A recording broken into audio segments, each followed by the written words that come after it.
So Ed, tell us a little bit first about what you do and what you do in the industry. Well, what I do is a citrus grower, and I grow citrus. But what part of where are you in the state? In Central Florida, Lake Wales, Haines City, Dundee, that'd be the areas. And what's the name of your company? Just D. Edward Dickenson. Okay. All right. So we were talking a little bit about Gilbert Bowen. I know that's what we Yes. wanted to discuss. So tell us your knowledge of Gilbert and what has he done for the industry? Well, for the industry, Gilbert was one to really think outside the box. Anything new he would try, and anything he thought of he would try. And he had the wherewithal to be able to do things like that. He became a real good friend of mine later in life, and taught me a lot about, it's all about the roots. And I really profess to everybody, take care of the roots, the top will take care of itself. And Gilbert was really big in organics. He loved to try and work with organics. Problem we always had was weed populations in Florida, but everything else, it was organic for Gilbert. The other thing is, I remember late in his life, he was actually putting out 16 or 20 tons of compost per acre in a grove, or it wasn't a grove, it was just land. And he was getting it ready to plant when he was 93, I believe. Oh my. And he was on the tractor doing all that. And I kept telling him, like, Gilbert, you shouldn't be out here. Well, I can only do it right. I'm the only one that can do it right. He was always a doer, that's for sure. Yeah, and he always had a new idea. I mean, Gilbert was always doing, and he was extremely large harvester. And he told me stories about back in the late 50s that you bought groves, the fruit for cash. Right. You didn't buy on the boxes. You just bought the entire grove fruit for cash. And they had gone out and he was in partnerships with Bob Paul. Right. And another fella out of Lakeland that had a packing house.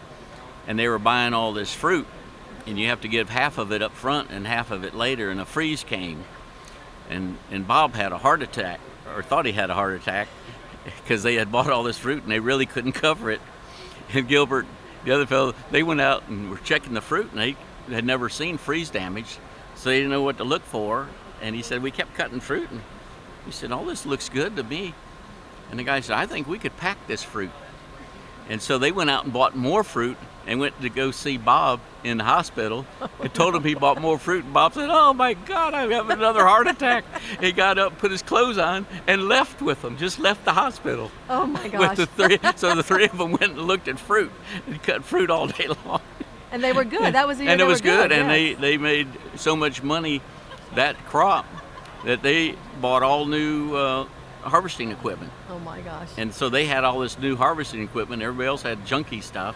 So a lot of people came to them because they had good looking equipment, and they had the money to be able to pay the half and pay the second half, where a lot of harvesters weren't able to do that. Right, So they really yeah. grew their business dramatically at that point in time. That was called bird dogging, right? Isn't that what they Well, called yeah, themselves, that's what they were, dogging? bird dogs. Yeah. And looking for fruit, but they were big. He had told me Yeah. a story at one point where the freeze was coming or something, and they used to go and take people's newspapers out of their mailboxes so that people wouldn't find. Did you ever No, tell you that I story? didn't hear that story. But that sounds like something they would do. What were a couple of the other things you remember about him? Well, he was an extremely active fella, and he told a story about going fishing with Bob Paul there in Winter Haven, and an alligator came by, and Gilbert said, I'd give you $20 if you would ride that alligator. And he said, whoop, over the side he Bob went. did? And Bob went over and held on to that alligator for a while and then let him go, got back in the boat. Where's my $20? Oh my. Those guys had a big time airboating and Right. everything. They knew how to live. That's funny. They were just characters. Now he also helped with the MaxiJet program, from what I understand. Didn't he send Tommy Thayer over to research that? He sent Tommy over to I want to say Israel, to remember where it research was. I know it was research overseas. the microjet company, and then they came up with MaxiJet and made some engineering changes to it because he didn't like it went to a too small area, Right. and Gilbert wanted to, he wanted to mimic overhead irrigation, which you can't do, but that was his goal. He wanted a bigger area because it's all about the roots with Gilbert. So he wanted as much area covered with water as possible. And that works. That's what we And- do now. Yeah, that's what they do. Right. So- What were some of the other innovations that he came up with that you remember? 'Cause I know you said he thinks out of the box Yeah. a lot. I'd say the biggest things was he was always big on organics and getting your the carbon ratio right in the soil, and he really talked about that all the time when even the university never talked about it. He was always talking about you got to get your carbon ratios right. You need a 6-to-1 ratio, but he just knew it all. I mean, it's amazing how smart Gilbert was. What did he think about the whole HLB thing? Do you know any of those? Well, I'll tell you what he thought Discussions? about HLB. Soon as it, and I should have listened to him. Soon as it showed up, he sold every grove he had. Oh, wow. So that's what he thought about HLB. Well, He said this is a disaster because he'd go back and forth to Brazil all the time, right. and it saw what it could do, and that he noticed that the psyllids were much more prevalent in Florida than they are in Brazil. So he said we're going to have a harder time than Brazil. When he came back, he said you can't hardly find a psyllid, and he's talking about groves that weren't even sprayed. You couldn't find it, and here we had just thousands per tree. Just cover it And he up. said we're in big trouble. That's tough. And they liked our environment better than they liked Brazil's environment, which goes back to the high heat all the time in Brazil. Okay. And when you get high heat, the psyllid doesn't carry libobacter. Got it. So he said we're going to have a real rough time. Well, hopefully they'll find something soon. Gilbert was one of the people that I remember being behind the scenes of a lot of different. Yeah, he was behind the scenes with my groves. Was he? One of my groves was down in Lake Wales, and I was giving a talk in Lake Wales Country Club. And after the talk, Gilbert said, "Let me ride with you. I want to show you a problem area." So I said, "Fine." So we rode down to this grove down in Lake Wales. He said, "What do you think?" I said, "Well, Gilbert, this grove's abandoned." He said, "I'll sell it to you cheap." I said, "If you're selling it to me, it better be cheap." He says, "I think you've got some good ideas. I want you to use those ideas on this grove." And we did. And I bought it from him. Oh, wow. And it was a good deal. That's a great story. And but he was always doing stuff like that for people. And I know he was big in helping Matt Green was a Matt. caretaker for Gilbert. Was Okay. taking care.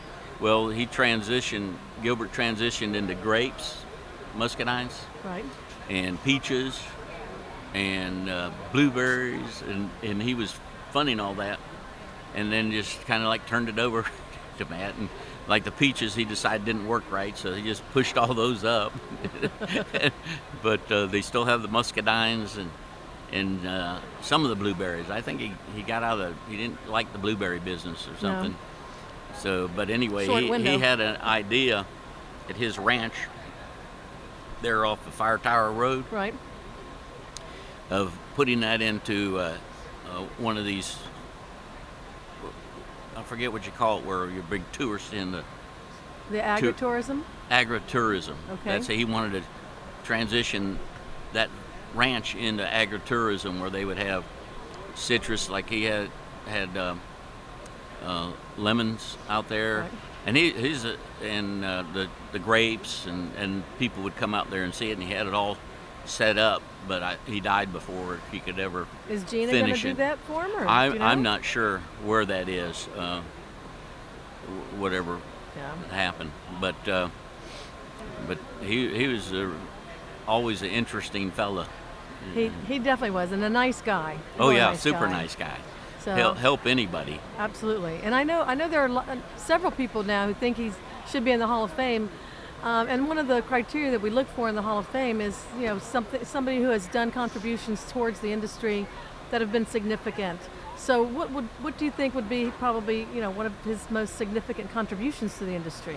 Well, the significant contribution was how big he was in harvesting, because we have to have harvesters, and they were a giant harvesting company, the Bowen brothers. Okay. And he was the outside guy buying all the fruit, locating the fruit. So that was a big contribution, as he had all the contacts to move this fruit. And the other thing I think is just his perspective on soils.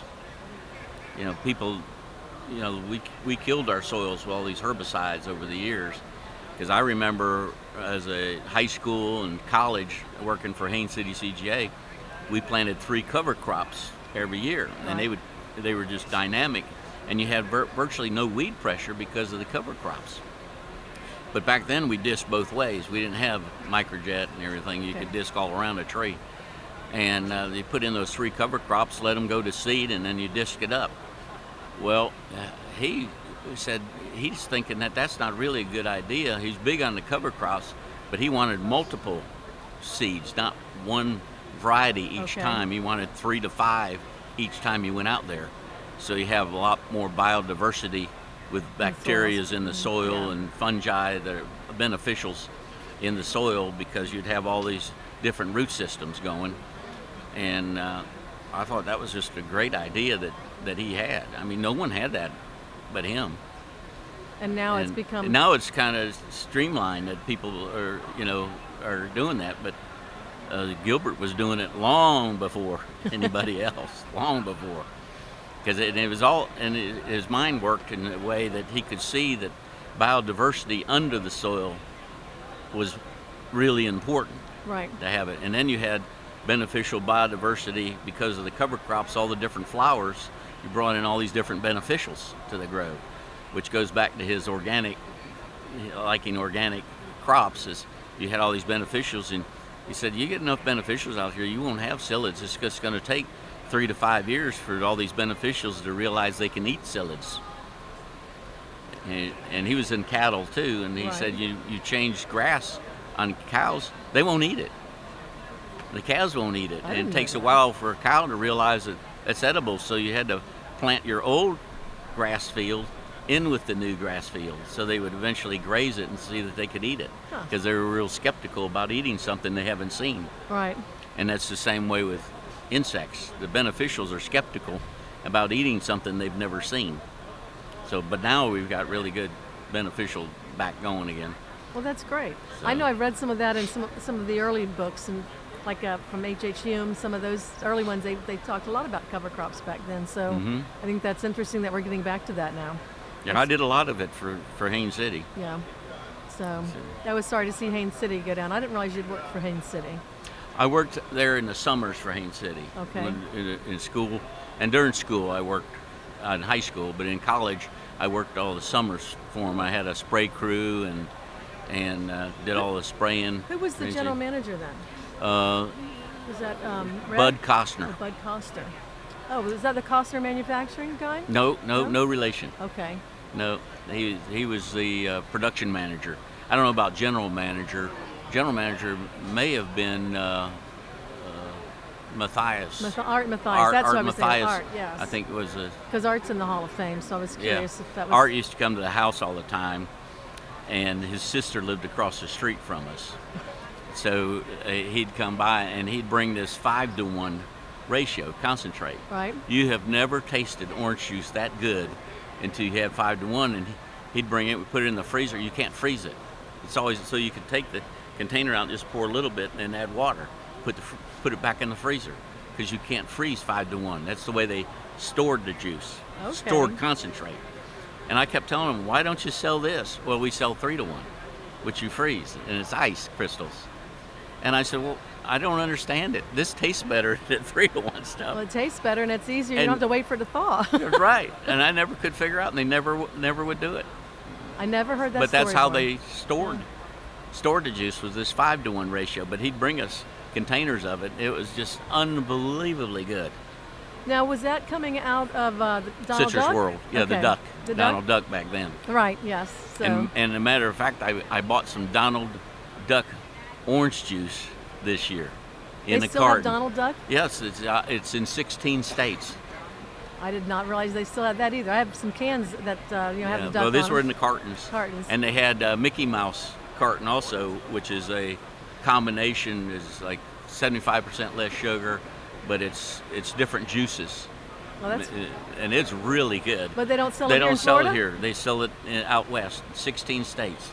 That's funny. I bet they do that because of Disneyland.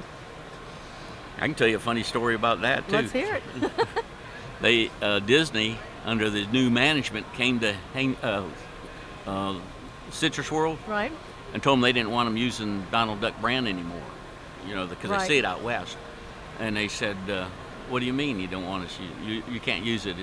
It's trademark infringement." Wait here. They went back in the vault, brought a letter from Walt Disney, and laid it on the table. Don't touch it. You can read it. And it says right in there, Walt Disney giving them all this stuff because Citrus World pulled Walt Disney out of bankruptcy. I didn't know that at all. And that was the gift from Walt. You can use our trademarks forever. And they've got rights to Minnie Mouse, Mickey Mouse, Donald Duck, Goofy, all these things. I know they had one of the original celluloid things from Donald Duck there in the office at one point. I don't know where it is now, but I remember seeing that before. I don't know either. Wow, Probably that- in the vault. I don't know. Probably. That's But interesting. they pulled them out, and then they said, the lawyers from Disney said, "Oh, okay," and left. And that was it. Oh my gosh. No more controversy. But they don't use the Duck brand anymore at Yes, Citrus they do. World, They use it out in 16 states. So it is being packed here and sold out Yeah, west. it's packed Okay. at Lake Wales. Okay, I didn't That's realize why that I was at all. able to get it, because Oh. it was packed there, and I wanted some. Gosh. Okay, got So it. and then now. I took it to a meeting. See, it's still available. I want to get some of that. Go to the Grove House, Okay. and they have it there during When they're open. when they're open. Right, Yeah. right. Okay. That's funny. So give us some more good stories. Well, I'm trying to think of some more stories on Gilbert, but probably can't tell them. Well, tell them and I'll edit it out. How's that? You can edit it. I can edit it, yes. But Especially if Yeah. he does get into the Hall of Fame. It'd be nice to have that on tape. So well, nah, better not. But I just love Gilbert, and he'd call me all the time. During the Right. week he'd call me, "When you coming out?" And I go out there and visit with him. Oh, and he had the chickens. I don't know if you knew about that. nope, did not. He back to organics. He had all these chickens out there, a huge coop, and I don't have a clue how much money he spent on this coop for these chickens, so they lay eggs for him, and he had it in rotation, so he'd plant these cover crops inside the pens, and they'd use that one for a while, and then he'd close it off, and they'd use the other side as they grew up because they'd eat it all down. Right. And his coops were both double-sided, so he could close off one side, and then when you put them on the other side, he'd open and close off Did the he other think side. of that So they himself, always or- so they always use the same coop to lay their eggs in. And then they would walk around in his yard during the day eating insects and everything.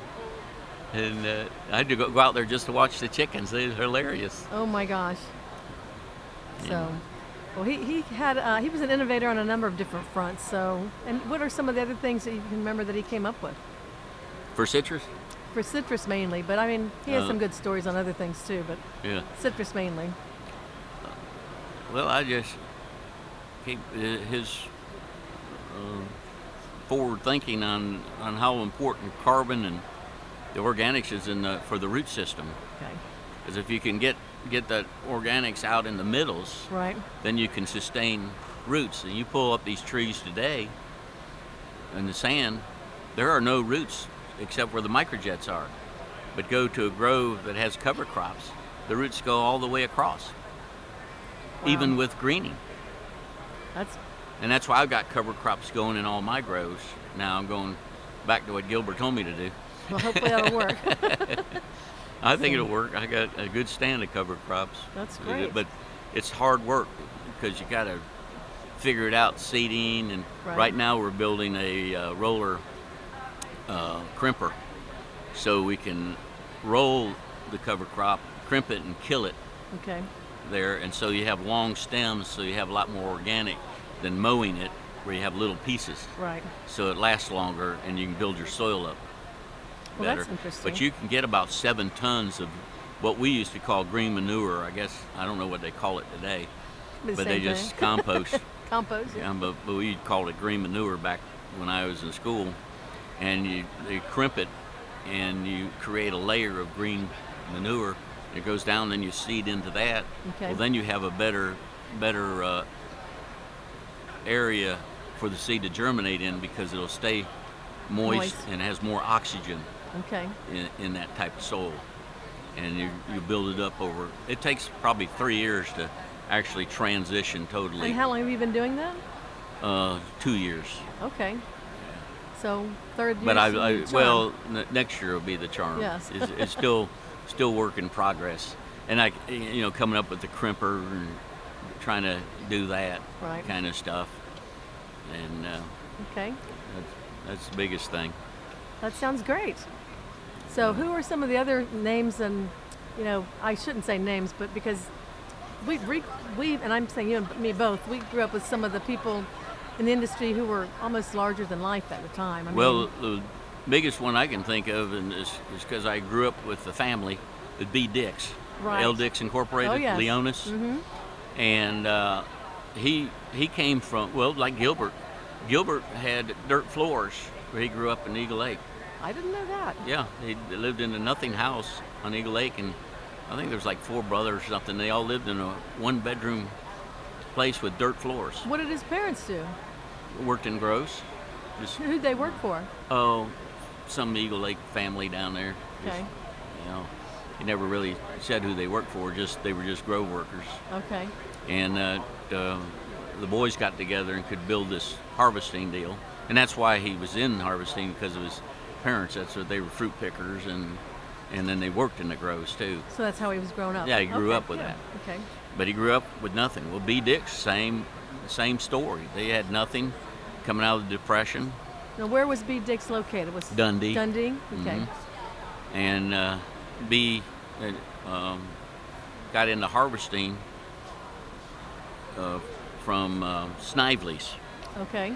And Mr. Snively told B he was so impressed with how hard a worker he was. Which Snively was this? The original ones. I don't know. Is A that long Robert? time ago. I don't know. Okay. They John were or big Robert? citrus Probably John company, then. and he did harvesting for them. Okay. Well, then he told him, bought him his own truck and everything.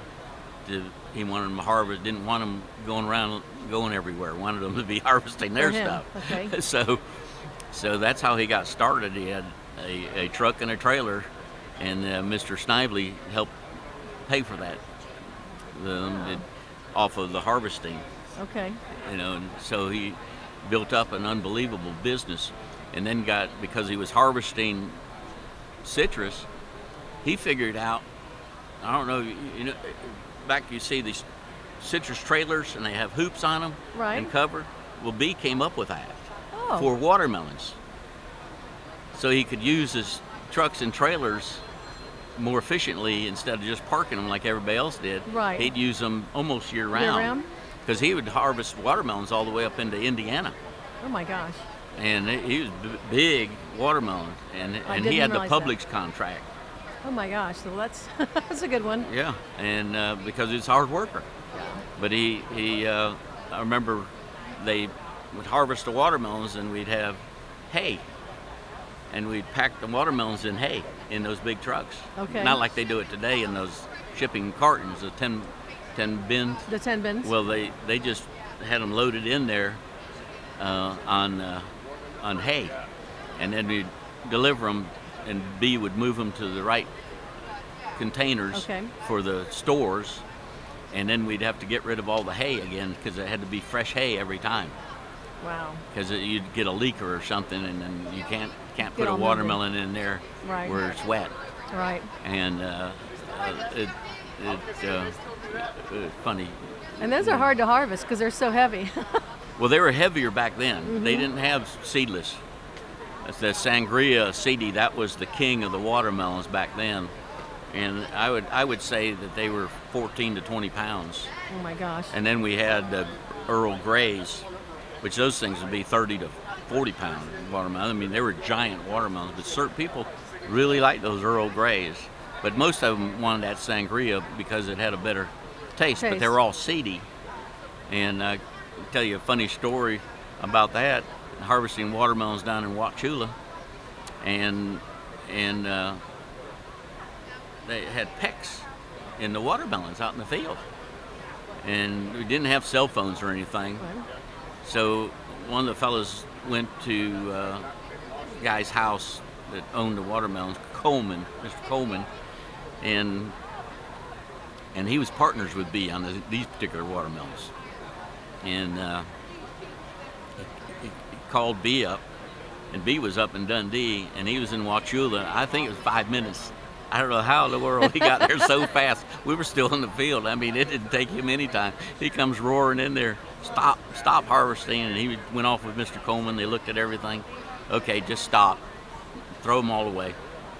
And left. We had pecks on them. And so we didn't know, and he said, it'll be all right. You can pick watermelons 3 or 4 times. Right. So he said the second picking, we'll have it all figured out. So we come back, and the watermelons are perfect with this picking. And loaded up, and Mrs. Coleman comes out. You boys hungry? And we're teenagers, of course we're hungry. And she said, I got some chicken and rice here. And we said, great. So we're eating the chicken and rice. So Mr. Coleman said, do you boys ever eat sandhill crane? No, sir. Yes, you have. Yes, you have. Well, the sandhill cranes like seeds, apparently. And they could smell the seed inside that watermelon, and they were pecking, trying to get the seeds, but they couldn't, so they just pecked everything. Oh my gosh! So no, he got rid of that problem. Yeah, he said, "I'll fix this," and he did. That was kind of like Pate Snively when he was trying to clear that place over by Lake Lulu, I think it was, and they wouldn't let him clear it, so he just put goats in there and let the goats clear it off. Yeah, that's right. I remember that. So. Did you ever do anything for Willard Rowe? Other than I did some stuff, not with Willard, but with Bill. Bill?